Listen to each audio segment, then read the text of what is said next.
പുതിയ തലമുറയുടെ ജീവിത രീതികൾ ഏറെ അതിശയിപ്പിക്കുന്നതാണ്. സമൂഹ മാധ്യമങ്ങളും സൗഹൃദങ്ങളുമൊക്കെയാണ് അവരുടെ ലോകം.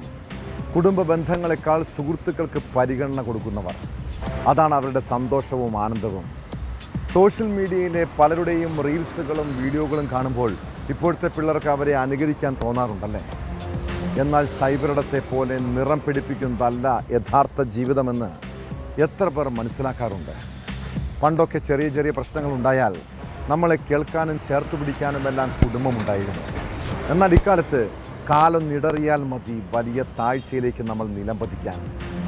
ഈ ഡിജിറ്റൽ യുഗത്തിൽ ഒരു സുഹൃത്തുക്കളും ഒപ്പമുണ്ടാകില്ലെന്ന് ചില തിരിച്ചടികളിലാണ് നമ്മൾ തിരിച്ചറിയുക. കാസർഗോഡ് സോഷ്യൽ മീഡിയ ഇൻഫ്ലുവൻസറായ ചിന്നു പാപ്പുവിൻ്റെ മരണം പരിശോധിക്കേണ്ടതാണ്. ചിന്നുവിനെ ആത്മഹത്യയിലേക്ക് തള്ളിവിട്ടത് താളം തെറ്റിയ ജീവിതമാണ്. വിശദമായി പരിശോധിക്കുകയാണ് പോലീസ് പട്രോൾ. സ്വാഗതം.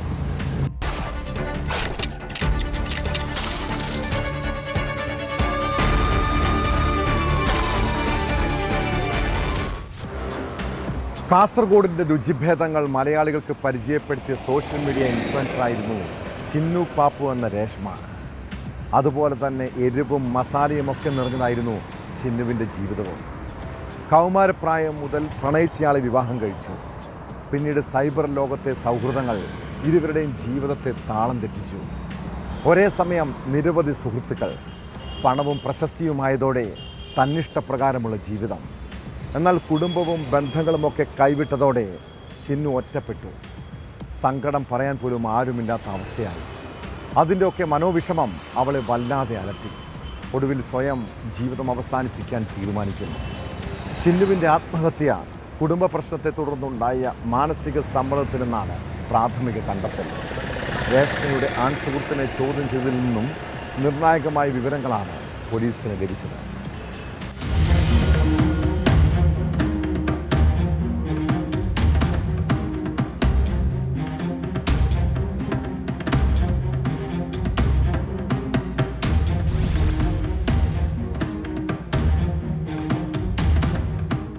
ആദൂർ സ്വദേശിനിയും സോഷ്യൽ മീഡിയ ഇൻഫ്ലുവൻസറുമായ ചിന്നു പാപ്പു എന്ന രേഷ്മ ആത്മഹത്യ ചെയ്ത സംഭവത്തിൽ ആൺ സുഹൃത്തിന്റെ ഫോൺ പോലീസ് കസ്റ്റഡിയിലെടുത്തു. കടുത്ത മാനസിക സമ്മർദ്ദമാണ് ആത്മഹത്യയിലേക്ക് നയിച്ചതെന്നാണ് പോലീസിന്റെ പ്രാഥമിക നിഗമനം. കുടുംബജീവിതത്തിലുണ്ടായ താളപ്പിഴകളിൽ അസ്വസ്ഥതയിലായിരുന്നു യുവതി. ഭർത്താവ് വിവാഹിതയായ മറ്റൊരു യുവതിക്കൊപ്പം ഒളിച്ചോടി താമസം ആരംഭിച്ചതും തൊട്ടു പിന്നാലെയുള്ള വിവാഹമോചനവും ചിന്നുവിനെ മാനസികമായി തളർത്തി. ആൺ സുഹൃത്തുമായി ഉണ്ടായ അഭിപ്രായ വ്യത്യാസവും നിരന്തര കലഹങ്ങളും കാരണം സമീപകാലത്ത് സോഷ്യൽ മീഡിയ പ്ലാറ്റ്ഫോമുകളിൽ സജീവമാകാൻ കഴിയാതെ പോയി. എന്നാൽ ഇക്കാര്യങ്ങളൊന്നും കുടുംബത്തെയോ സുഹൃത്തുക്കളെയോ അറിയിച്ചിരുന്നില്ല. 4 വയസ്സുള്ള മകനെ കുടുംബ വീട്ടിൽ ഏൽപ്പിച്ചാണ് ചിന്നു ഏറ്റവും ഒടുവിലായി ആസാദ് നഗറിലെ വാടക ക്വാർട്ടേഴ്സിൽ എത്തിയിരുന്നത്. യുവതി ജീവനൊടുക്കുവാൻ നേരത്തെ തന്നെ തീരുമാനമെടുത്തതായാണ് പോലീസ് സംശയിക്കുന്നത്.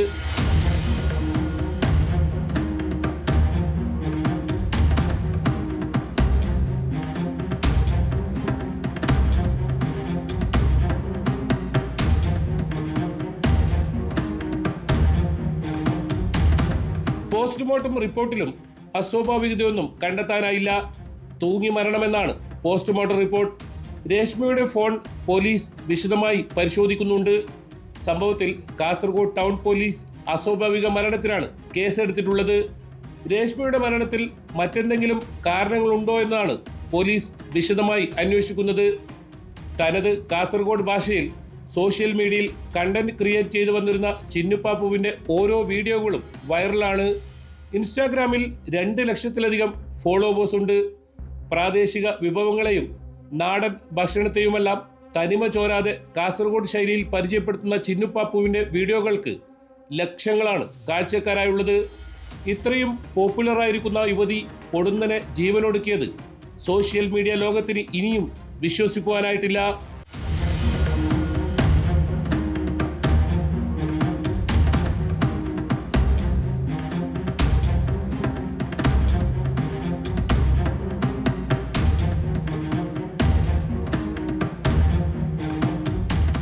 ന്യൂസ് 18 കാസർഗോഡ്. കൊച്ചുകുട്ടികളുള്ള മാതാപിതാക്കളുടെ ശ്രദ്ധയ്ക്ക് മക്കളുടെ കഴുത്തിലും കാതിലും സ്വർണ്ണാഭരണങ്ങൾ അണിയുന്ന രീതി നമുക്കുണ്ടല്ലേ? എന്നാൽ സ്വർണത്തിന് പൊന്നും വിലയായതോടെ അല്പം ജാഗ്രത പുലർത്തിയില്ലെങ്കിൽ പല അപകടങ്ങളും സംഭവിക്കാം. വയനാട് മാനന്തവാടിയിൽ മാതാപിതാക്കളുടെ കൺമുന്നിൽ വീട്ടുമുറ്റത്ത് കളിച്ചുകൊണ്ടിരുന്ന 4 വയസ്സുകാരിയെ തട്ടിക്കൊണ്ടുപോയത് സ്വർണം മോഷ്ടിക്കാനാണ്. പെൺകുട്ടിയെ രാത്രി സ്കൂട്ടറിൽ തട്ടിക്കൊണ്ടുപോയ കേസിൽ പ്രതിയെ പോലീസ് മണിക്കൂറുകൾക്കുള്ളിൽ പിടികൂടി. പടിഞ്ഞാറത്തറ സ്വദേശി ജിഹാസാണ് അറസ്റ്റിലായത്. കമ്മൽ ഊരിയെടുക്കാനുള്ള ശ്രമം ചെറുത്തതോടെ കുട്ടിയെ വീട്ടിൽ നിന്നും 7 കിലോമീറ്റർ അകലെയുള്ള റോഡിൽ ഉപേക്ഷിച്ച് പ്രതി കടന്നു കളയുകയായിരുന്നു. കഞ്ചാവ് കൈവശം വെച്ചത് അടക്കമുള്ള നിരവധി കേസുകളിൽ പ്രതിയാണ് പിടിയിലായ ജിഹാസ്.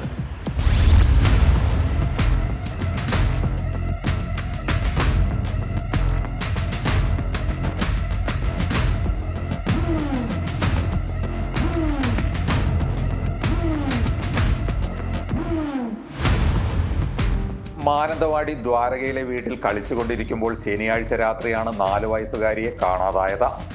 2 മണിക്കൂർ നീണ്ട തിരച്ചിലിനൊടുവിൽ 7 കിലോമീറ്റർ അകലെ തരുവണയിലെ റോഡരികിൽ വെച്ച് നാട്ടുകാർ കുട്ടിയെ കണ്ടെത്തി. ദ്വാരകയിൽ നിന്ന് കിലോമീറ്ററുകൾ അകലെയുള്ള സ്ഥലത്ത് കുട്ടി എങ്ങനെ എത്തിപ്പെട്ടുവെന്ന അന്വേഷണത്തിലായിരുന്നു police.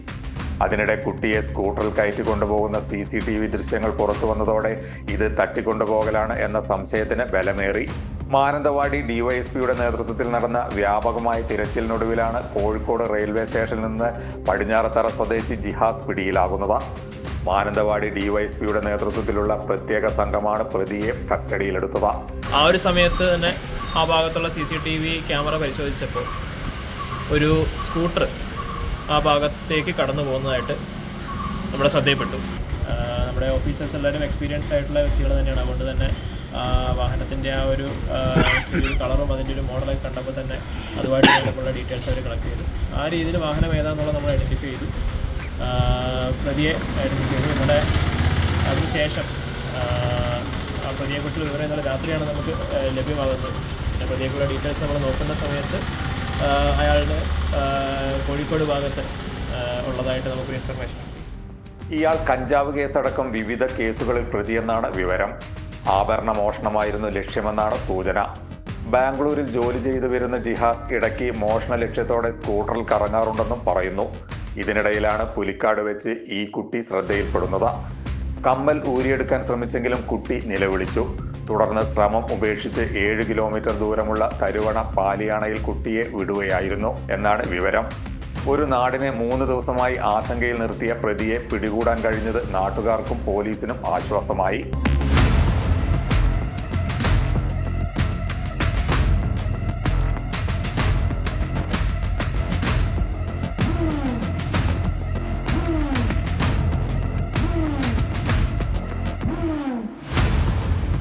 News 18 Wayanad. Kozhikode medical college പരിസരത്തും കോവൂർ വെള്ളിമാടുകുന്ന് റോഡിലെ ഫുഡ് സ്ട്രീറ്റിലും രാത്രി സമയമായാൽ യുവാക്കളുടെയും വിദ്യാർത്ഥികളുടെയും അഴിഞ്ഞാട്ടമാണ്. അതിന് ആൺപെൺ വ്യത്യാസമില്ല. മദ്യവും ലഹരിയും ഉപയോഗിക്കാനെത്തുന്ന പിള്ളേര് നാട്ടുകാർക്കും കച്ചവടക്കാർക്കും തലവേദനയാണ്. കോഴിക്കോട് മെഡിക്കൽ കോളേജിന് സമീപമുള്ള ഹോട്ടലിൽ അർദ്ധരാത്രിയിലുണ്ടായ കൂട്ടത്തല്ലാണ് ഒടുവിലത്തെ സംഭവം. ആൺകുട്ടികളും പെൺകുട്ടികളും അടക്കമുള്ള സംഘം പരസ്പരം തമ്മിലടിച്ചു. ഹോട്ടലുടമയുടെ പരാതിയിൽ പോലീസ് കേസെടുത്ത് അന്വേഷണം ആരംഭിച്ചിട്ടുണ്ട്.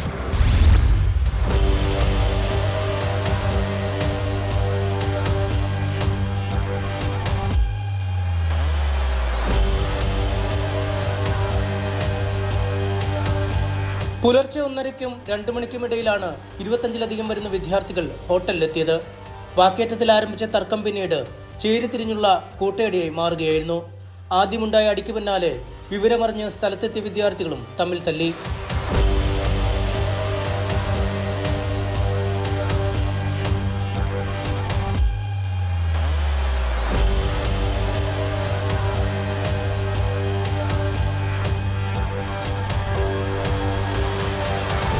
വിദ്യാർത്ഥികളുടെ തമ്മിലടിക്കിടെ ഹോട്ടലിലെ പാത്രങ്ങളും ഗ്ലാസുകളും കസേരയും അന്തരീക്ഷത്തിൽ പറന്നു. കമ്പ്യൂട്ടറുകളും തകർന്നു. ഹോട്ടലുടമ പോലീസിനെ വിളിച്ചതോടെ വിദ്യാർത്ഥികൾ വാഹനങ്ങളിൽ കയറി സ്ഥലം വിട്ടു. മെഡിക്കൽ കോളേജിൽ നിന്നും പോലീസ് സ്റ്റേഷനിൽ നിന്നും 100 മീറ്റർ മാത്രം മാറിയാണ് അടി നടന്ന ടേസ്റ്റി ഹട്ട് ഹോട്ടൽ സ്ഥിതി ചെയ്യുന്നത്. സ്ഥലത്തെത്താനും നടപടികൾ കൈക്കൊള്ളാനും പോലീസ് വൈകിയെന്നും ആരോപണമുണ്ട്. കോവൂർ വെള്ളിമാടുകുന്ന് റോഡിലെ ഫുഡ് സ്ട്രീറ്റിലും അർദ്ധരാത്രിയിൽ വിദ്യാർത്ഥികൾ സ്ഥിരമായി തമ്മിലടിച്ചിരുന്നു. ലഹരി ഉപയോഗമടക്കം സ്ഥിരം ശല്യമായതോടെ നാട്ടുകാരുടെ പരാതിയെ തുടർന്ന് ഹോട്ടലുകൾക്ക് സമയക്രമം നിശ്ചയിച്ചിരുന്നു. എന്നാൽ ഇതിലും അയവ് വന്നതോടെയാണ് വിദ്യാർത്ഥികൾ പുലരും വരെ വീണ്ടും തെരുവിലെത്തി തുടങ്ങിയത്.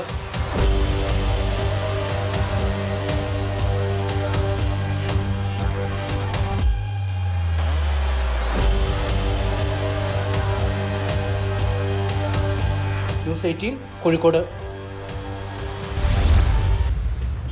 സാമാന്യം വിവരവും വിദ്യാഭ്യാസവും ഉള്ളവരാണ് മലയാളികളെന്നാണ് പൊതുവെയുള്ള ധാരണ. എന്നാൽ വിശ്വാസത്തിൻ്റെയും അന്ധവിശ്വാസത്തിൻ്റെയും പേരിൽ ഏറ്റവും കൂടുതൽ കബളിപ്പിക്കപ്പെടുന്നത് നമ്മളാണല്ലേ.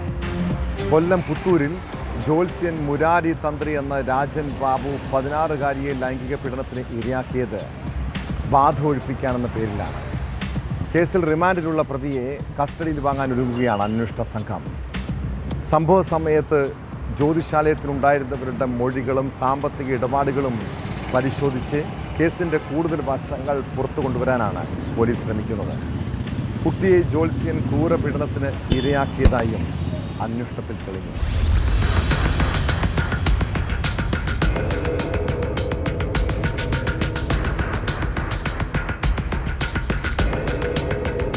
കൊല്ലം പുത്തൂരിൽ 16-കാരിയെ ലൈംഗിക പീഡനത്തിന് ഇരയാക്കിയെന്ന കേസിൽ പ്രതിയായ മുരാരി തന്ത്രി എന്ന രാജൻ ബാബുവിനെ പോലീസ് ഉടൻ കസ്റ്റഡിയിൽ വാങ്ങും. പ്രതി കരുതിക്കുട്ടിയുള്ള ലൈംഗിക അതിക്രമമാണ് നടത്തിയതെന്ന് അന്വേഷണ സംഘം വ്യക്തമാക്കുന്നു. സംഭവത്തിന്റെ പശ്ചാത്തലവും തെളിവുകളും വിശദമായി പരിശോധിച്ചു വരികയാണ്. സംഭവ സമയത്ത് ജ്യോതിശാലയത്തിലുണ്ടായിരുന്ന മുരാരിയുടെ ഭാര്യയുടെയും അമ്മയുടെയും മൊഴികൾ പോലീസ് രേഖപ്പെടുത്തും. കേസുമായി ബന്ധപ്പെട്ട കൂടുതൽ വിവരങ്ങൾ ലഭ്യമാക്കുന്നതിനും സംഭവത്തിൽ വ്യക്തത വരുത്തുന്നതിനുമാണ് ഇവരുടെ മൊഴിയെടുക്കുന്നത്. ഇതിനൊപ്പം പ്രതിയുടെ മുൻകാല പശ്ചാത്തലവും പ്രവർത്തനങ്ങളും അന്വേഷണ സംഘം പരിശോധിക്കുന്നുണ്ട്. പ്രതിയുടെ സാമ്പത്തിക ഇടപാടുകളിലും അന്വേഷണം പുരോഗമിക്കുന്നു.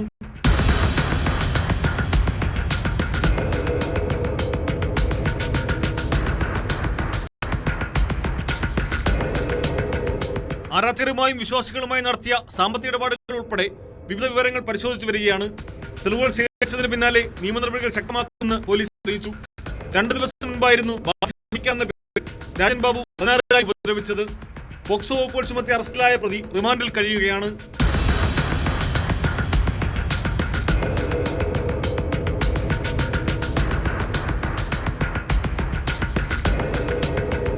ന്യൂസ് 18 കൊട്ടാരക്കര.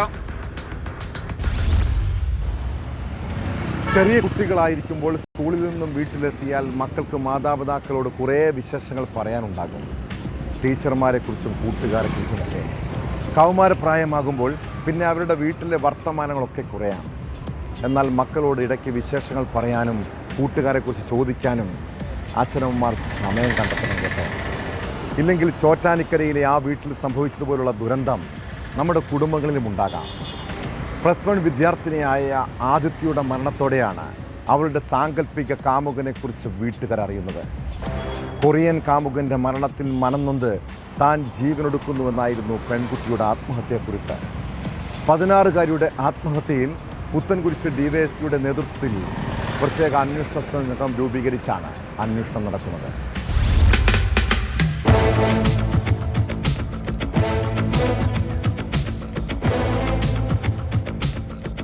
ചോറ്റാനിക്കര പോലീസിന്റെ അന്വേഷണം ശരിയായ ദിശയിലല്ലെന്ന് കുടുംബം ആരോപിച്ചിരുന്നു. തന്റെ കൊറിയൻ സുഹൃത്ത് മരിച്ചതിലെ മനോവിഷമത്തിലാണ് ജീവനൊടുക്കിയതെന്നായിരുന്നു പെൺകുട്ടിയുടെ കുറിപ്പ്. എന്നാൽ പെൺകുട്ടിയുടെ മൊബൈൽ ഫോൺ തുറന്നു പരിശോധിച്ചതിൽ നിന്നും കൊറിയൻ സുഹൃത്തിനെ കുറിച്ച് വിവരം ലഭിച്ചിരുന്നില്ല. ഫോൺ ഫോറൻസിക് പരിശോധനയ്ക്കായി തിരുവനന്തപുരത്തേക്ക് അയച്ചിരിക്കുകയാണ്. ജനുവരി 27-നായിരുന്നു ആദിത്യയെ മരിച്ച നിലയിൽ കണ്ടെത്തിയത്. ഇത്രയും ദിവസമായിട്ടും പോലീസിൽ നിന്നും വിവരം ലഭിച്ചില്ലെന്നും കോടതിയെ സമീപിച്ച പെൺകുട്ടിയുടെ ഫോൺ പരിശോധിക്കുന്ന കാര്യം ആവശ്യപ്പെടുമെന്നും മാധ്യമങ്ങളോട് പറഞ്ഞതിന് പിന്നാലെയാണ് പുത്തൻകുരിശ് ഡിവൈഎസ്പി കുടുംബവുമായി ബന്ധപ്പെട്ടത്.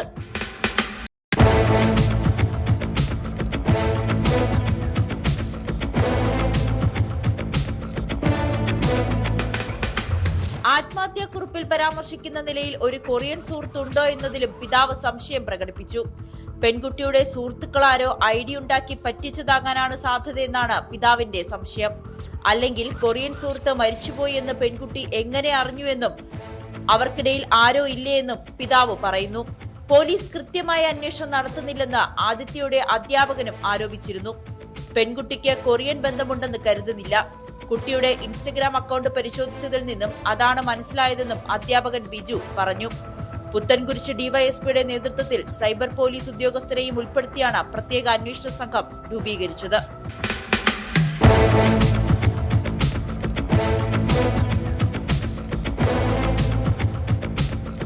ന്യൂസ് 18 കൊച്ചി.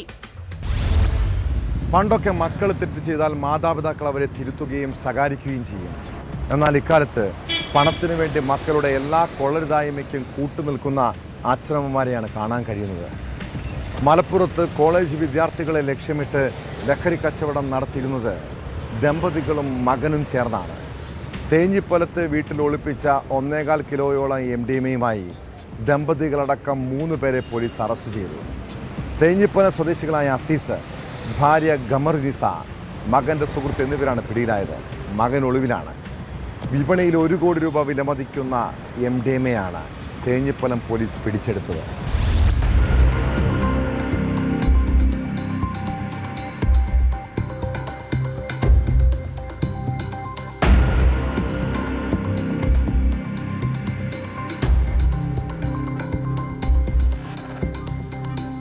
തേഞ്ഞിപ്പാലത്ത് കാലിക്കറ്റ് സർവകലാശാലയ്ക്ക് സമീപം വിളക്കഞ്ചേരിയിൽ നിന്നാണ് വീട്ടിലൊളിപ്പിച്ച 1.16 കിലോ MDMA പിടിച്ചെടുത്തത്. സംഭവത്തിൽ വീട്ടുടമകളായ ദമ്പതിമാരടക്കം 3 പേരെ തേഞ്ഞിപ്പാലം പോലീസ് അറസ്റ്റ് ചെയ്തു. തേഞ്ഞിപ്പാലം വിളക്കഞ്ചേരി സ്വദേശി പൊരിഞ്ചിക്കര അസീസിന്റെ വീട്ടിൽ നിന്നാണ് ലഹരിമരുന്ന് ശേഖരം പിടിച്ചത്. അസീസ്, ഭാര്യ ഖമറുനിസ, ഇവരുടെ മകൻ ജാസിറിന്റെ സുഹൃത്ത് സലാവുദ്ദീൻ എന്നിവരെ അറസ്റ്റ് ചെയ്തു. ജാസിർ പോലീസിനെ വെട്ടിച്ച് ഓടി രക്ഷപ്പെട്ടു. ജാസിറാണ് ലഹരി ഇടപാടിലെ പ്രധാനിയെന്ന് പോലീസ് പറഞ്ഞു. വീട്ടിൽ നടത്തിയ പരിശോധനയിൽ 21 ലക്ഷം രൂപ, 5 ഇലക്ട്രിക് ത്രാസുകൾ, വാക്കി ടോക്കി, ഗ്യാസ് ബർണർ എന്നിവ കണ്ടെടുത്തു.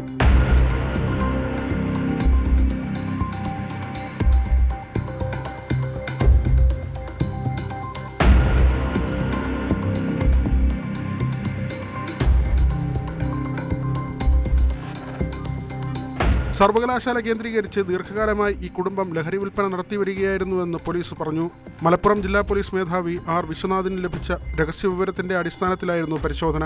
Kondotty ASP Karthik Balakumar, narcotic cell DYSP Sibi NO, Thenhipalam inspector Jaleel Kurthedath, sub inspector Sathyajith MS, SI Justin തുടങ്ങിയവരടങ്ങിയ സംഘമാണ് പരിശോധന നടത്തിയത്. ഒളിവിൽ പോയ ജാസിറിനായി തിരച്ചിൽ ഊർജിതമാക്കി.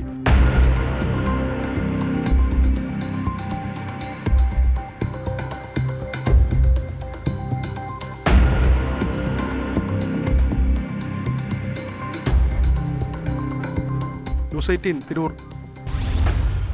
തിരുവനന്തപുരം ജവഹർ നഗറിൽ 10 കോടി രൂപ വിലമതിക്കുന്ന വസ്തു തട്ടിയെടുത്ത കേസിൽ പുറത്തുവരുന്നത് ഭൂമാഫിയയും ഉദ്യോഗസ്ഥ ലോബിയും തമ്മിലുള്ള അവിശുദ്ധ ബന്ധം. സബ് രജിസ്ട്രാർ ലക്ഷ്മിയുടെ അറിവോടെയും ഒത്താശയോടെയുമാണ് അമേരിക്കൻ മലയാളിയുടെ സ്വത്ത് തട്ടിയെടുത്തത്. അതിനായി ലക്ഷ്മി കൈക്കൂലിയായി വാങ്ങിയത് 10 ലക്ഷം രൂപയും 10 സ്മാർട്ട് ഫോണുകളും. വ്യാജരേഖകൾ ഉണ്ടാക്കി സ്വത്ത് തട്ടിയെടുക്കാൻ ഒത്താശ ചെയ്തത് ശാസ്തമംഗലം സബ് രജിസ്ട്രാർ ലക്ഷ്മി തന്നെയെന്ന് വ്യക്തമാക്കുന്ന തെളിവുകൾ മ്യൂസിയം പോലീസിന് ലഭിച്ചു. സമാനമായ മറ്റ് ക്രമക്കേടുകളിൽ ഇവർ ഉൾപ്പെട്ടിട്ടുണ്ടോ എന്നറിയാൻ പരിശോധന തുടരുകയാണ്.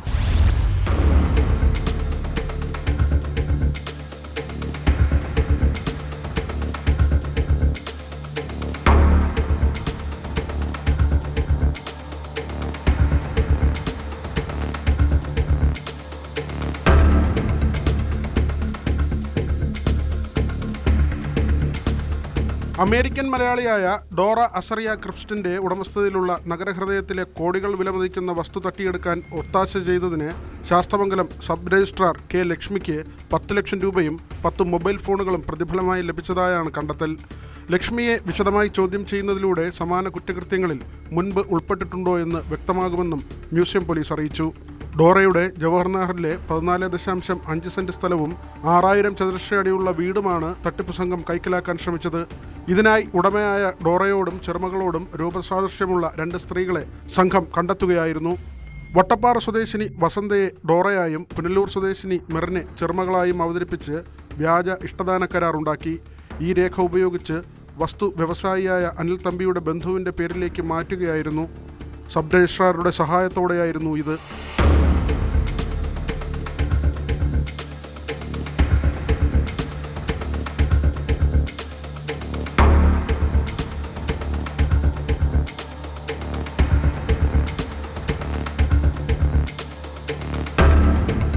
ആൾമാറാട്ടം നടത്തിയത് ആരും തിരിച്ചറിയാതിരിക്കാൻ സബ് രജിസ്ട്രാർ ഓഫീസിന് പരിസരത്തിന് പുറത്തുവെച്ചാണ് പ്രമാണങ്ങളിൽ ഒപ്പിടിച്ചതും രജിസ്ട്രേഷൻ നടപടികൾ പൂർത്തിയാക്കിയതും. ഇതിനായി സബ് രജിസ്ട്രാർ ലക്ഷ്മിയും ആധാരമെഴുത്തുകാരൻ മണികണ്ഠനും തമ്മിൽ നിരന്തരം ഫോണിൽ ബന്ധപ്പെട്ടിരുന്നതായും പോലീസ് കണ്ടെത്തി.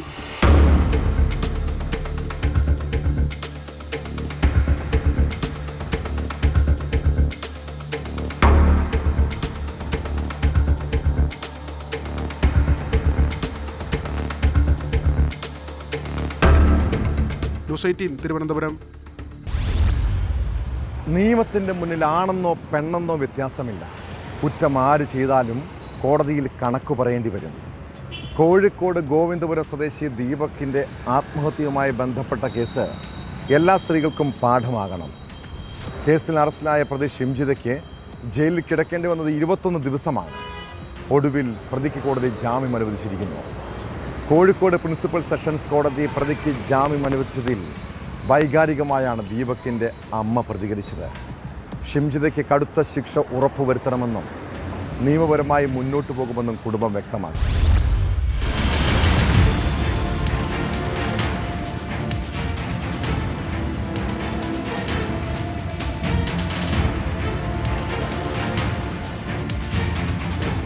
കുന്നമംഗലം മജിസ്ട്രേറ്റ് കോടതി ജാമ്യാപേക്ഷ തള്ളിയതോടെയാണ് ഷിംജിത പ്രിൻസിപ്പൽ സെഷൻസ് കോടതിയെ സമീപിച്ചത്. 21 ദിവസമായി ജയിലിലാണെന്നും ഫോറൻസിക് ഫലം വരുന്നതുവരെ റിമാൻഡിൽ കഴിയേണ്ടതില്ലെന്നുമായിരുന്നു പ്രതിഭാഗത്തിന്റെ വാദം. ഷിംജിതയുടെ ലാപ്ടോപ്പ്, ഫോൺ എന്നിവയുടെ ഫോറൻസിക് പരിശോധനാ ഫലം വരുന്നതുവരെ ജാമ്യം അനുവദിക്കരുതെന്നാണ് പ്രോസിക്യൂഷൻ കോടതിയിൽ വാദിച്ചത്. എന്നാൽ പ്രതിയുടെ വാദം അംഗീകരിച്ച കോടതി ഉപാധികളോടെ ജാമ്യം അനുവദിക്കുകയായിരുന്നു. 50,000 രൂപയുടെ 2 ആൾജാമ്യത്തിലാണ് പ്രതിക്ക് കോടതി ജാമ്യം അനുവദിച്ചത്. മാസത്തിൽ 2ാമത്തെയും 4ാമത്തെയും വെള്ളിയാഴ്ച അന്വേഷണ ഉദ്യോഗസ്ഥന് മുൻപാകെ ഹാജരാകണം. സാക്ഷികളെ സ്വാധീനിക്കാൻ പാടില്ല, സമാന കുറ്റകൃത്യങ്ങളിൽ ഏർപ്പെടാൻ പാടില്ല തുടങ്ങിയ ഉപാധികളുമുണ്ട്. പ്രോസിക്യൂഷന് വേണ്ടി ഗവൺമെന്റ് പ്ലീഡർ അഡ്വക്കേറ്റ് ശ്രീജയും പ്രതിക്ക് വേണ്ടി അഡ്വക്കേറ്റ് എം സുഷമയുമാണ് ഹാജരായത്. എല്ലാ സെക്കൻഡ് ആൻഡ് ഫോർത്ത് ഫ്രൈഡേ 10 മണിക്കും 11 മണിക്കും ഇടയിൽ ഇൻവെസ്റ്റിഗേറ്റിംഗ് ഓഫീസറുടെ മുന്നിൽ പോയിട്ട് ഒപ്പുവെക്കണം എന്നുള്ളതാണ് ഉപാധി. മറ്റുപാധികളൊന്നുമില്ല. പിന്നെ 2 ആൾജാമ്യത്തിൽ വിടണം എന്നുള്ളൊരു ഉപാധി കൂടിയുണ്ട്, വേറെ ഒന്നുമില്ല. പിന്നെ നമ്മൾ പ്രോസിക്യൂട്ടർ വളരെയധികം എതിർത്ത ഒരു ജാമ്യാപേക്ഷയായിരുന്നു ഇത്. ദീപകിൻ്റെ ലാപ്ടോപ്പും മൊബൈൽ ഫോണും പരിശോധിക്കുന്നത് വരെയും അവരെ കസ്റ്റഡിയിൽ വെക്കണമെന്നും അവരുടെ മൊബൈൽ ഫോണിൽ ഏതെങ്കിലും എഡിറ്റഡ് വേർഷൻ ഉണ്ടോ എന്നുള്ളത് നോക്കുന്നത് വരെയും അവരെ കസ്റ്റഡിയിൽ വെക്കണമെന്നൊക്കെ പ്രോസിക്യൂഷൻ ആവശ്യപ്പെട്ടിരുന്നു. പക്ഷേ ആ വാദമൊക്കെ തള്ളിക്കൊണ്ടാണ് ഇപ്പോൾ ഷിംജിതയ്ക്ക് ജാമ്യം അനുവദിച്ചിരിക്കുന്നത്. പ്രതിക്ക് ജാമ്യം അനുവദിച്ചതിൽ വൈകാരികമായാണ് ദീപകിന്റെ അമ്മയുടെ പ്രതികരണം.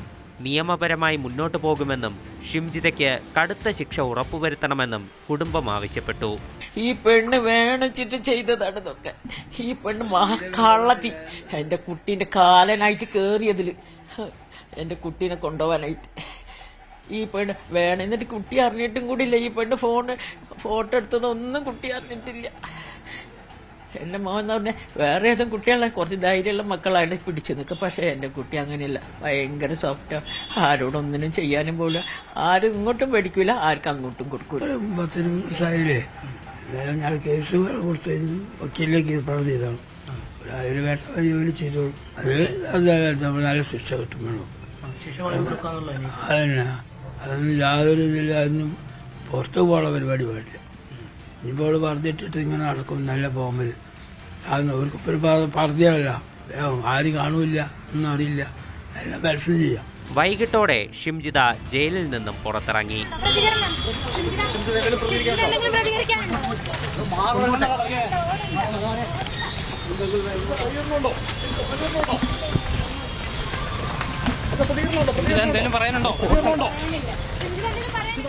ദീപകിന്റെ രക്ഷിതാക്കളുടെ പരാതിയിലാണ് ഷിംജിതയെ ആത്മഹത്യാ പ്രേരണ കുറ്റത്തിന് അറസ്റ്റ് ചെയ്തത്.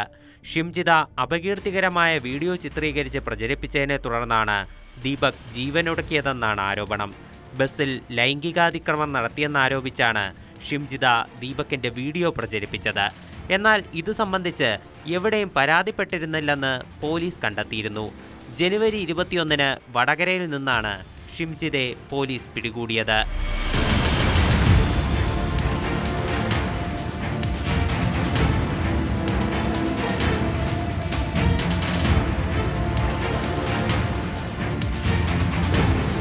ന്യൂസ് 18 കോഴിക്കോട്.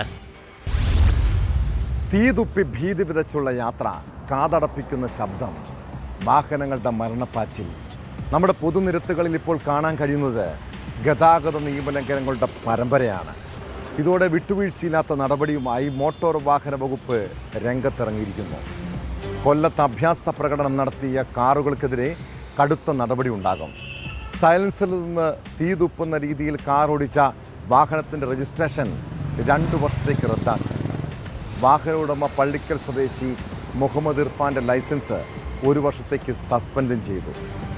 ചിതറയിലും യുവാക്കൾ കാറിൽ അഭ്യാസ പ്രകടനം നടത്തിയതോടെയാണ് മോട്ടോർ വാഹന വകുപ്പ് നടപടികൾ കടുപ്പിച്ചത്.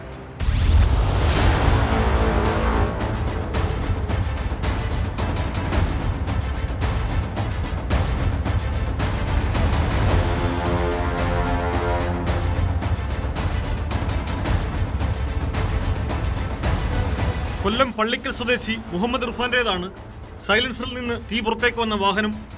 ഈ കാറിന്റെ രജിസ്ട്രേഷൻ 2 വർഷത്തേക്ക് റദ്ദാക്കുമെന്ന് മോട്ടോർ വാഹന വകുപ്പ് അറിയിച്ചു. എൻഫോഴ്സ്മെന്റ് RTO ദിലൂവും സംഘവുമാണ് മുഖത്തലയിലെ വർക്ക്ഷോപ്പിൽ നിന്ന് വാഹനം കണ്ടെത്തിയത്. വാഹനം അവരുടെ വീടിന്റെ പരിസര പ്രദേശത്ത് തന്നെ ഉണ്ടായി. അവരുടെ ബന്ധുക്കൾ തന്നെ വാഹനം സറണ്ടർ ചെയ്യാന്ന് പറഞ്ഞതുകൊണ്ടാണ് ഞങ്ങൾ വെയിറ്റ് ചെയ്യുന്നത്. വാഹനം ഉടൻ കിട്ടും. ഒരുപക്ഷെ അവരത് മാറ്റിയിട്ട് കൊണ്ട് കാണിക്കുക എന്നുള്ളതായിരിക്കും അവർ ഉദ്ദേശിക്കുന്നത്. അങ്ങനെയായാലും നമുക്ക് കിട്ടിയാൽ മതി. കടുത്ത നിയമലംഘനമാണ്, അത് വെച്ച് ഉറപ്പിക്കാൻ കഴിയുന്നതല്ല. അത് സാധാരണക്കാരുടെ സഞ്ചാരത്തിന് വലിയ അപകടകരമായിട്ടുള്ള വാഹനമാണ്. അതിന്റെ എമിഷൻ അതൊക്കെ വളരെ ദോഷമുള്ളതാണ്.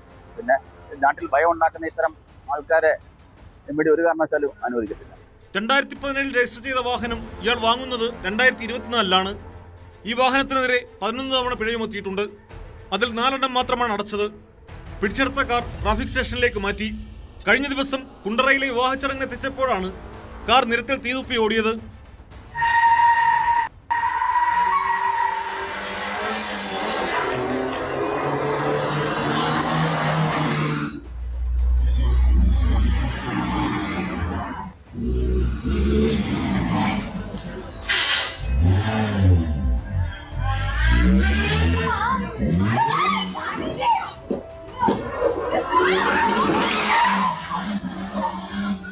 കൊല്ലം ചിതറയിൽ കഴിഞ്ഞ ദിവസം രാത്രിയിൽ കാറിൽ യുവാക്കൾ നടത്തിയ അപകടകരമായ അഭ്യാസ പ്രകടനത്തിന്റെ ദൃശ്യങ്ങളും പുറത്തുവന്നു. കല്ലുവെട്ടാൻകുഴി ഇരപ്പിൽ ഭാഗത്ത് റോഡിലും വീടുകളുടെ മുമ്പിലും വാഹനം വേഗത്തിൽ ഓടിച്ച് ഭീകരാന്തരീക്ഷമുണ്ടാക്കിയതായാണ് പരാതി. വീടുകളിലുണ്ടായിരുന്നവർ പേടിച്ചാണ് പോലീസിനെ വിളിച്ചറിയിച്ചത്. നാട്ടുകാരുടെ പരാതിയെ തുടർന്ന് ചിതറ പോലീസ് വാഴപ്പണ സ്വദേശിയുടെ ഉടമസ്ഥതയിലുള്ള കാർ പിടിച്ചെടുത്തു. കാർ ഓടിച്ചിരുന്നവർക്കായി അന്വേഷണം ഊർജിതമാക്കിയിട്ടുണ്ട്.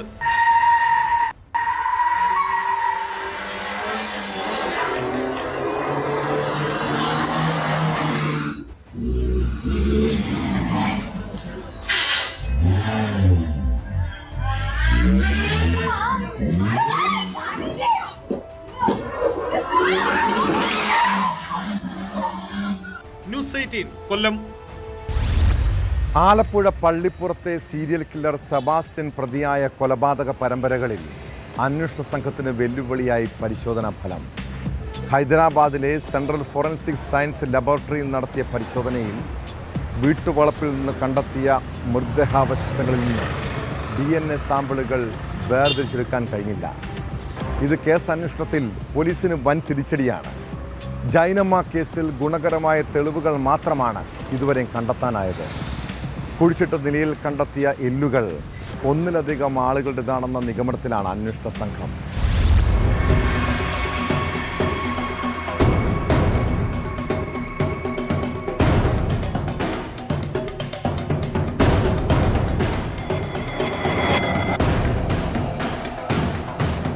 കേരളത്തിൽ ഞെട്ടിച്ച കൊലപാതക പരമ്പരകൾ ഏറ്റവും പ്രധാനപ്പെട്ട കേസുകളിലൊന്നായിരുന്നു ആലപ്പുഴ പള്ളിപ്പുറത്ത് സെബാസ്റ്റ്യന്റെ വീട്ടുവളപ്പിൽ കണ്ടെത്തിയ മൃതദേഹാവശിഷ്ടങ്ങളുമായി ബന്ധപ്പെട്ട കേസുകൾ. അതിൽ അന്വേഷണ സംഘവുമായി ബന്ധപ്പെട്ട് സെബാസ്റ്റ്യൻ 3 സ്ത്രീകളെ കൊലപ്പെടുത്തി എന്നുള്ള ഒരു നിഗമനത്തിലേക്കാണ് അന്വേഷണ സംഘം എത്തിയിരുന്നത്. അതിൽ കടക്കരപ്പള്ളി സ്വദേശിയായ ബിന്ദു പത്മനാഭൻ, ഒപ്പം തന്നെ ചേർത്തല സ്വദേശിയായ ഐഷ എന്നിവരുടെ കേസുമായി ബന്ധപ്പെട്ടാണ് ഇപ്പോൾ അന്വേഷണ സംഘത്തിന് വലിയ തിരിച്ചടി ഉണ്ടായിരിക്കുന്നത്. ഈ കേസുകൾ നിലവിൽ ചേർത്തല പോലീസും ആലപ്പുഴ ക്രൈംബ്രാഞ്ച് ക്രൈംബ്രാഞ്ചുമാണ് അന്വേഷിക്കുന്നത്. ഇതിൽ ഏറ്റുമാനൂർ സ്വദേശിയായ ജൈനമ്മയുടെ കൊലപാതകവുമായി ബന്ധപ്പെട്ട് കോട്ടയം ക്രൈംബ്രാഞ്ച് ഈ കേസുമായി ബന്ധപ്പെട്ട് സെബാസ്റ്റ്യന്റെ വീട്ടുവളപ്പിലെത്തിയതോടെയാണ് വർഷങ്ങൾക്ക് ശേഷം കാണാതായി സ്ത്രീകളുമായി ബന്ധപ്പെട്ടുള്ള ദുരൂഹതകളുടെ ചുരുൾ അഴിയുന്നത്. അതിൽ ജൈനമ്മയെ സെബാസ്റ്റ്യൻ കൊലപ്പെടുത്തിയതാണ് എന്ന അന്വേഷണ സംഘത്തോട് ഇയാൾ സമ്മതിക്കുകയും തുടർന്ന് ഇയാളുടെ വീട്ടുവളപ്പിൽ നടത്തിയ അന്വേഷണത്തിൽ മൃതദേഹാവശിഷ്ടങ്ങൾ, അതായത് ശരീരത്തിന്റെ എല്ലുകൾ കൂട്ടിയിട്ട് കത്തിച്ച നിലയിൽ കണ്ടെത്തുകയും ചെയ്തിരുന്നു.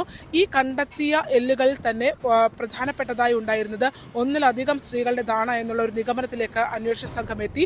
ആ ഒരു നിഗമനത്തിന് ബലം നൽകിയത് അവിടെ നിന്ന് കണ്ടെത്തിയ ഒരു പല്ലിന്റെ ഭാഗമാണ്.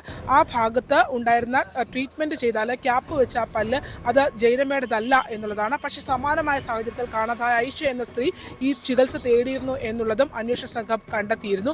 ആ ഘട്ടത്തിൽ ഈ ശേഖരിച്ച സാമ്പിളുകൾ ഹൈദരാബാദിലെ സെൻട്രൽ ഫോറൻസിക് സയൻസ് ലബോറട്ടറിയിൽ അയച്ച് അതിന് DNA സാമ്പിളുകൾ, അതായത് ബന്ധുക്കളുടെ DNA രക്തസാമ്പിളുകൾ ശേഖരിച്ചുകൊണ്ട് ഇവർ ഈ വ്യക്തികളാണ്, കാണാതായ വ്യക്തികളാണ് എന്ന് സ്ഥിരീകരിക്കുന്നതിന് വേണ്ടി അന്വേഷണ സംഘം പരിശ്രമിച്ചിരുന്നു. ആ റിസൾട്ടാണ് ഇപ്പോൾ ഏറ്റവും നിരാശാജനകമായി ലഭ്യമായിട്ടുള്ളത്. അതായത് അതിവിദഗ്ധമായി സെബാസ്റ്റ്യൻ അതിൽ നിന്നും ആരാണ് വ്യക്തി എന്ന് കണ്ടെത്താൻ കഴിയാത്ത രീതിയിൽ DNA പരിശോധനാ ഫലം പോലും നെഗറ്റീവ് ആക്കുന്ന രീതിയിൽ ആ എല്ലുകൾ സംസ്കരിച്ചു എന്നുള്ളതാണ്. എന്തായാലും ഈ കേസിൽ ഏറ്റവും പ്രധാനപ്പെട്ടത് ജൈനമ്മ കേസുമായി ബന്ധപ്പെട്ട് ഇപ്പോൾ സെബാസ്റ്റ്യനെതിരെ കുറ്റപത്രം അന്വേഷണ സംഘം നൽകിയിട്ടുണ്ടായിരുന്നു. അതിൽ തന്നെ ആ സെബാസ്റ്റ്യന്റെ വീടിനകത്ത് നിന്ന് രക്തക്കറകൾ അടക്കം കണ്ടെത്തിയിരുന്നു. അതിൽ ഈ കൊല്ലപ്പെട്ട സ്ത്രീ ജൈനമ്മയാണ് എന്നുള്ളത് സ്ഥിരീകരിക്കാനായി അന്വേഷണ സംഘത്തിന് കഴിഞ്ഞിട്ടുണ്ട്. ആ കേസിൽ കൊടുക്കാനായി ഇയാളെ കഴിഞ്ഞിട്ടുണ്ട് എന്നുള്ളതാണ് ഇതിൽ പ്രതീക്ഷ നൽകുന്നത്. അതോടൊപ്പം തന്നെ മറ്റ് കേസുകളിലേക്ക് പോകുമ്പോൾ അത് നിരാശാജനകമാണ്. ഈ സ്ത്രീകളുമായി ബന്ധപ്പെട്ടുള്ള സാക്ഷിമൊഴികൾ എന്നതിനപ്പുറത്തേക്ക് ഈ കൊലപാതകം നടന്നത് കണ്ടിട്ടുള്ള ദൃക്സാക്ഷി മൊഴികളോ മറ്റൊന്നും അന്വേഷണ സംഘത്തിന് കളക്ട് ചെയ്യാനായി കഴിഞ്ഞിട്ടില്ല. ഈ സ്ത്രീകളുമായി ബന്ധപ്പെട്ട് ഇത്തരത്തിൽ സെബാസ്റ്റ്യൻ ബന്ധപ്പെട്ടിരുന്നു, ഇവരുമായി അടുത്ത ബന്ധം പുലർത്തിയിരുന്നു, സമാന സാഹചര്യത്തിലുള്ള സ്ത്രീകളാണ് കാണാതെ പോയത് എന്നടക്കം അന്വേഷണ സംഘത്തിന് കണ്ടെത്താൻ കഴിഞ്ഞിട്ടുണ്ടെങ്കിൽ പോലും കൊലപാതകം നടന്നതിന് അല്ലെങ്കിൽ നടത്തി എന്നതിന് ദൃക്സാക്ഷികളോ ഇയാൾ കുറ്റസമ്മതമായി മറ്റാരെങ്കിലോടും ഇത് വെളിപ്പെടുത്തുകയോ ഒന്നും ചെയ്തിട്ടില്ല. ഈവൻ ഒരു ശരീര അവശിഷ്ടങ്ങൾ പോലും ബന്ധുക്കൾക്ക് അല്ലെങ്കിൽ പോലീസിന് കണ്ടെത്താൻ കഴിയാത്ത രീതിയിലേക്ക് കാര്യങ്ങൾ എത്തി നിൽക്കുന്നു എന്നുള്ളതാണ്. സെബാസ്റ്റ്യൻ ഈ അന്വേഷണ സംഘത്തോട് പറഞ്ഞത് മൃതദേഹങ്ങൾ മുറിച്ച് ചെറു കഷ്ണങ്ങളാക്കി അത് മണ്ണിനടിയിൽ കുഴിച്ചിടുന്നു, മാസങ്ങൾക്ക് ശേഷം അത് പുറത്തേക്കെടുത്ത് ആ എല്ലുകൾ കത്തിച്ചു കളയുന്ന രീതിയാണ് ഉണ്ടായിരുന്നത് എന്നുള്ളത് വ്യക്തമാക്കുന്നു. ഒപ്പം തന്നെ അയാളുടെ വീടിനകത്ത് ആ കോമ്പൗണ്ടിൽ 1 ഏക്കറോളം വരുന്ന ആ കോമ്പൗണ്ടിൽ പല കുളങ്ങളുണ്ടായിരുന്നു. അവിടെ മാംസം തിന്നുന്ന മത്സ്യങ്ങളെ വളർത്തിയിരുന്നു. അവിടെയൊക്കെ ഇത് നിക്ഷേപിച്ചിട്ടുണ്ടാകും എന്നുള്ളൊരു കണക്കുകൂട്ടലാണ്. പിടിക്കപ്പെടും എന്നുള്ള ഉറപ്പായപ്പോഴാണ് ഇത് കളക്ട് ചെയ്ത് ഇയാൾ കത്തിച്ചത് എന്നുള്ളൊരു നിഗമനത്തിലായിരുന്നു അന്വേഷണ സംഘം ഉണ്ടായിരുന്നത്. എന്തായാലും ആ കേസിൽ ഏറ്റവും പ്രധാനമായി ഏറ്റവും നിർണായകമായ തെളിവായി അന്വേഷണ സംഘത്തിന് ലഭ്യമാകുമായിരുന്ന ആ പരിശോധനാ ഫലമാണ് ഇപ്പോൾ എല്ലാവരെയും നിരാശപ്പെടുത്തിക്കൊണ്ട് അത് ആരുടേതെന്ന് പോലും കണ്ടെത്താൻ കഴിയാത്ത രീതിയിൽ ആ ശരീരാവശിഷ്ടങ്ങൾ മാറിയിരിക്കുന്നു എന്നുള്ളതാണ്.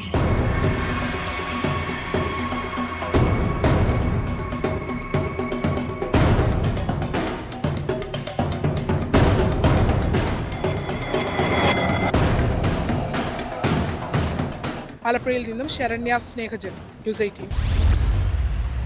കാസർഗോഡ് ചെർക്കളയിൽ യുവാവിനെ ക്രൂരമായി മർദ്ദിച്ച് കൊലപ്പെടുത്താൻ ശ്രമിച്ച കേസാണ് പോലീസ് പെട്രോൾ ഇനി പരിശോധിക്കുന്നത്. ചെർക്കള സ്വദേശി ഹാരിസിനെ മാരകായുധങ്ങളുമായി ആക്രമിച്ച ശേഷം ഒളിവിൽ പോയ പ്രതികൾ പിടിയിലായിരിക്കുന്നു. കോഴിക്കോട് കുറ്റ്യാടിയിൽ ഒളിവിൽ കഴിയവെയാണ് പോലീസ് ഇവരെ പൊക്കിയത്. സ്വത്ത് സംബന്ധമായ തർക്കമാണ് ആക്രമത്തിലും സംഘർഷത്തിലും കലാശിച്ചത്. പ്രതികൾക്ക് ഗുണ്ടാ ബന്ധമുണ്ടെന്നാണ് വിവരം.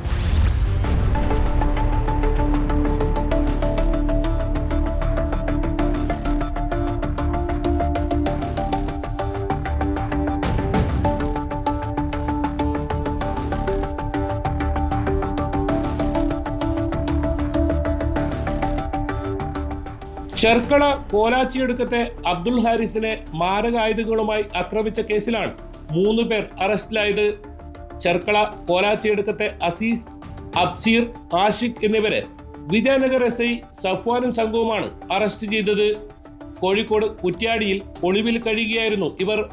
പിതാവിന്റെ സ്വത്ത് തട്ടിയെടുക്കാൻ ശ്രമിച്ചത് ചോദ്യം ചെയ്തതിൽ പ്രകോപിതരായാണ് സഹോദരങ്ങളായ 3 അംഗ സംഘം അബ്ദുൽ ഹാരിസിനെ ക്രൂരമായി മർദ്ദിച്ചത്. ഇതിന്റെ CCTV ദൃശ്യങ്ങളും പുറത്തു വന്നിരുന്നു.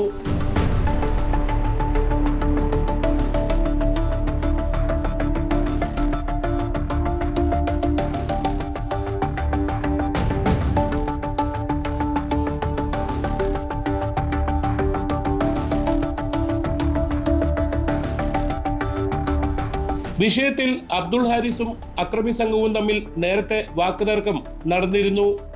ഇതിന്റെ തുടർച്ചയായാണ് കഴിഞ്ഞ ദിവസം 3 അംഗ സംഘം കോലാച്ചിയടുക്കത്ത് വെച്ച് ഇരുമ്പ് വടികൾ ഉൾപ്പെടെയുള്ള മാരകായുധങ്ങളുമായി അബ്ദുൾ ഹാരിസിനെ ആക്രമിച്ചത്. ക്രൂരമായ മർദ്ദനത്തിൽ തലയ്ക്കും ദേഹമാസകലവും പരിക്കേറ്റിരുന്നു. മൂക്കിന്റെ പാലം തകരുകയും ചെയ്തു. പ്രതികൾക്കെതിരെ നിരവധി കേസുകൾ നിലവിലുണ്ട്. കോടതിയിൽ ഹാജരാക്കിയ പ്രതികളെ റിമാൻഡ് ചെയ്തു.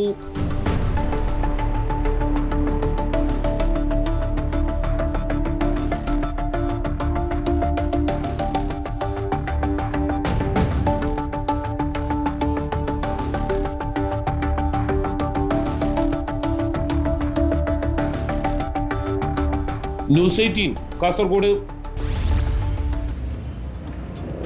ശബരിമല സ്വർണ്ണക്കൊള്ള കേസിൽ കൂടുതൽ പേരെ ചോദ്യം ചെയ്യാൻ ഒരുങ്ങുകയാണ് എൻഫോഴ്സ്മെന്റ് ഡയറക്ടറേറ്റ്.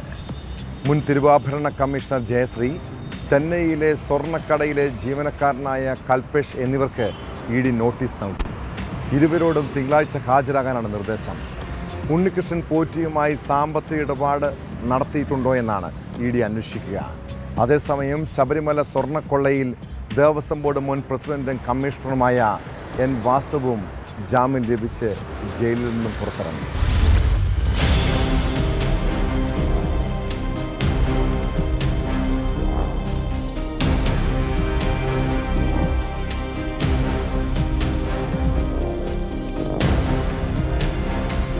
ദ്വാരപാലക ശില്പത്തിന്റെ സ്വർണ്ണപ്പാളികൾ കടത്തിയ ഗൂഢാലോചനയിൽ ജയശ്രീക്ക് പങ്കുണ്ടെന്നാണ് SIT നിഗമനം. മുഖ്യമന്ത്രി ഉണ്ണികൃഷ്ണൻ പോറ്റിക്ക് സ്വർണ്ണപ്പാളികൾ തോന്നും പോലെ കൊണ്ടുപോകാൻ മിനിറ്റ്സിൽ ജയശ്രീ മാറ്റം വരുത്തിയെന്നും ആരോപണമുണ്ട്. കേസിലെ 4ാം പ്രതിയാണ് ജയശ്രീ. ബോർഡ് തീരുമാനം ഉത്തരവായി പുറപ്പെടുവിക്കുക മാത്രമാണ് ഉണ്ടായതെന്നും തെറ്റ് ചെയ്തിട്ടില്ലെന്നുമാണ് ജയശ്രീയുടെ വിശദീകരണം. 2017 ജൂലൈ മുതൽ 2019 ഡിസംബർ വരെ ജയശ്രീ ആയിരുന്നു ദേവസ്വം ബോർഡ് സെക്രട്ടറി. അതിനുശേഷം 2020 മെയ്യിൽ വിരമിക്കുന്നതുവരെ തിരുവാഭരണ കമ്മീഷണറായും പ്രവർത്തിച്ചു. ഉണ്ണികൃഷ്ണൻ പോറ്റിയും ജയശ്രീയും തമ്മിൽ സാമ്പത്തിക ഇടപാട് നടത്തിയിട്ടുണ്ടോ എന്നാണ് ഇഡി അന്വേഷിക്കുക.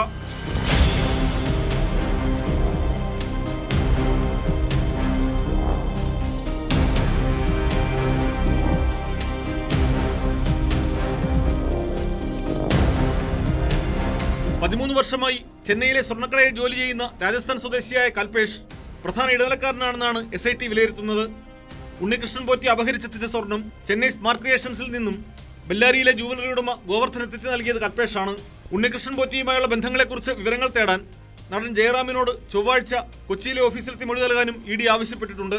അതേസമയം സ്വർണ്ണക്കവർച്ചാ കേസിൽ SIT കുറ്റപത്രം സമർപ്പിക്കാത്തതിനാൽ എൻ വാസുവിനും കൊല്ലം വിജിലൻസ് കോടതി ഉപാധികളോടെ ജാമ്യം അനുവദിച്ചു. കട്ടളപ്പാളി കേസിലെ 3ാം പ്രതിയാണ് എൻ വാസു. വൈകിട്ടോടെ വാസു ജയിലിൽ നിന്ന് പുറത്തിറങ്ങി.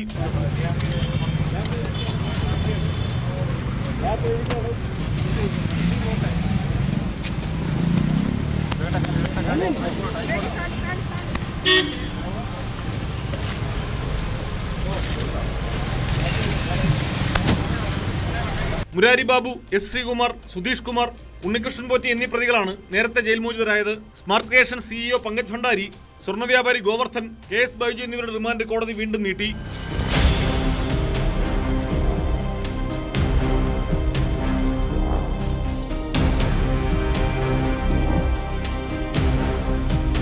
ന്യൂസ് 18 കൊച്ചി, കൊല്ലം. കുറ്റകൃത്യങ്ങളുടെ മറ്റു ചില വാർത്തകൾ ചുരുക്കത്തിൽ. തിരുവല്ല സ്പായിലെ കൂട്ടബലാത്സംഗ കേസിൽ 2 പ്രതികൾ കീഴടങ്ങി. ഒളിവിലായിരുന്ന കിരണും സജിനുമാണ് തിരുവല്ല പോലീസ് സ്റ്റേഷനിൽ കീഴടങ്ങിയത്. ഇതോടെ കേസിൽ ഉൾപ്പെട്ട 6 പ്രതികളും പിടിയിലായി. അടൂരിൽ സ്കൂൾ വിദ്യാർത്ഥിനിക്ക് നേരെ നഗ്നതാ പ്രദർശനവും ലൈംഗിക അതിക്രമവും കാട്ടിയ പ്രതി പിടിയിൽ. കൊല്ലം കിഴക്കേക്കല്ലട മതിലകം സ്വദേശി അനീഷ് ദാസാണ് അറസ്റ്റിലായത്. 2 ദിവസം മുമ്പ് ഡൽഹിയിൽ കാറിനുള്ളിൽ 3 പേരെ മരിച്ച നിലയിൽ കണ്ടെത്തിയ സംഭവത്തിൽ പ്രതി അറസ്റ്റിൽ. സ്വയം പ്രഖ്യാപിത ആൾദൈവമായ കമറുദ്ദീൻ വിഷം കലർത്തിയ ലഡു നൽകിയാണ് കൊലപാതകം നടത്തിയതെന്ന് പോലീസ് കണ്ടെത്തി. മക്കൾ തെറ്റ് ചെയ്താൽ അവരെ തിരുത്താനും നേർവഴിക്ക് നടത്താനുമുള്ള ഉത്തരവാദിത്തം മാതാപിതാക്കൾക്കുണ്ട്. ചില വീടുകളിൽ ചെറുപ്പം മുതൽ കുട്ടികൾക്ക് എല്ലാ സ്വാതന്ത്ര്യവും നൽകിയാണ് വളർത്താറുള്ളത്. അവരുടെ ഇഷ്ടങ്ങളും സാധിച്ചു കൊടുക്കും. എന്നാൽ നിർത്താനെടുത്ത് നിലയ്ക്ക് നിർത്തിയില്ലെങ്കിൽ അച്ഛനമ്മമാർ തന്നെ പിന്നീട് കണ്ണീര് കുടിക്കേണ്ടി വരാം. ആലപ്പുഴ അമ്പലപ്പുഴയിലെ അഭിഭാഷകയുടെ ജീവിതത്തിൽ സംഭവിച്ചതും അതാണ്. കഴിഞ്ഞ സെപ്റ്റംബറിൽ അഡ്വക്കേറ്റ് സത്യമോളുടെ വീട്ടിൽ നിന്ന് പോലീസ് MDMA കണ്ടെടുത്തിരുന്നു. മകൻ ആദിത്യനും സത്യമോളും പോലീസിൻ്റെ പിടിയിലുമായി. മകനെ രക്ഷിക്കാൻ കൂട്ടുനിന്നതാണ് അഭിഭാഷകയ്ക്ക് വിനയായത്. പിന്നീട് ജാമ്യത്തിൽ പുറത്തിറങ്ങിയ ശേഷം വലിയ മനോവിഷമത്തിലായിരുന്ന അഭിഭാഷക കഴിഞ്ഞ ദിവസം ആത്മഹത്യ ചെയ്തെന്ന വാർത്ത കേൾക്കാൻ കഴിഞ്ഞു. ഈ വീട്ടിലെ ദുരന്തം ഓരോ അമ്മമാർക്കും പാഠമാകേണ്ടതാണ്. മക്കളാണെങ്കിലും അവർ തെറ്റു ചെയ്താൽ തിരുത്താൻ നമുക്ക് കഴിയണം. അനുസരിച്ചില്ലെങ്കിൽ കർശന നടപടി സ്വീകരിക്കണം. ഇല്ലെങ്കിൽ പിന്നീട് ദുഃഖിക്കേണ്ടി വരുമെന്നാണ് ഈ അഭിഭാഷകയുടെ കഥ നമ്മെ ഓർമ്മിപ്പിക്കുന്നത്. ഇതോടെ പോലീസ് പെട്രോൾ പൂർണ്ണമായത്. നമസ്കാരം.